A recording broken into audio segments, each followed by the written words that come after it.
Guys and girls, this is Jerningham here. If Russia decides to attack the UK, will the Ukrainians come to the UK and help us in our jets and their planes? Will the Ukrainians come on the ground and help us, UK's people and civilians? Will Finland and Sweden, Switzerland, come to our aid and help us on the ground with the troops and the soldiers? Would have helicopters in the sky? Would have jets in the sky coming over? Will Russia have their jets coming over in the sky in the UK?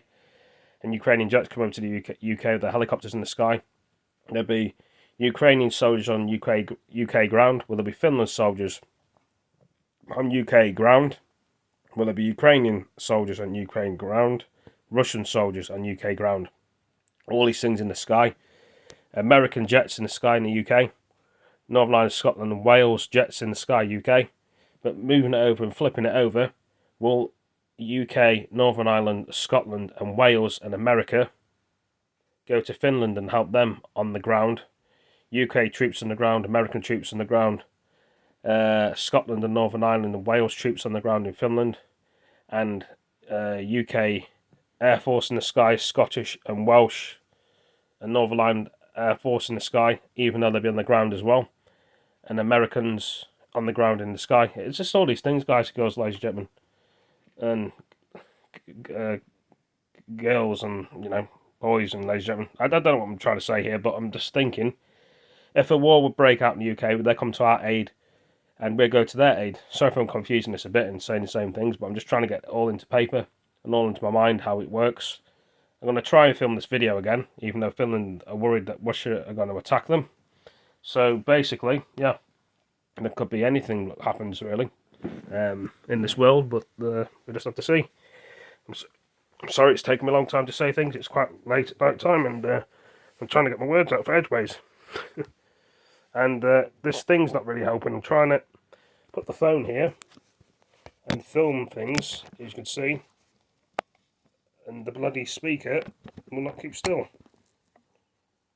And I'm trying it, as you can see what I'm trying to do. That's what I'm trying to do. There we go. Hopefully that will stay where it is. Fingers crossed. I don't know, but it will. And it may not. Let's put it on. This is a story of nervousness, and it starts with a cacophony. At this shooting range in Helsinki, they are honing their skills. Among the people here, members of Finland's huge army of reservists. The Russian border is less than 2 hours away. They've looked at the war in Ukraine and shuddered at the idea that it could happen here too. There's been a huge spike. We have seen now in the past month and a half more members in this period of 6 weeks than what we typically see over 2 years. The war in Ukraine weighs heavily on the Finnish people. Past Soviet invasions here have left a legacy of anxiety. For decades, Finland kept out of military alliances, but the foreign minister told me his country now needed solidarity, and he pointed very clearly towards finally joining NATO. In Finland, we have been keeping in our earlier white papers to the parliament always this, what we call the NATO option. If security situation in Europe changes, we are ready to look for the NATO membership. And this is probably now the change that we are ready to make that step. This shop sells outdoor equipment and military supplies. Sales have soared recently from people preparing to either fight or flee. So, for example, we have been selling a lot of backpacks. Right. So what do they think will happen when Finland does sign up with NATO? Immediately after we have left the application, then the sales will go up momentarily. It might take a week or two, because people are really waiting for Russia to act in some way. Of course, we don't know what it is. It can be a cyber attack, though, at least, but we don't know. So, we know that people will World War III is coming. That's what it is. Planning for a Russian attack is something the Finns have been doing for a long time.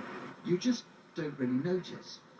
Well, here's the perfect example of how Finland carries on as normal while also preparing for the very worst. This swimming pool was built underground. There's 15 metres of solid granite above us, and in less than a day it can be drained and converted into a bomb shelter capable of accommodating nearly 4,000 people.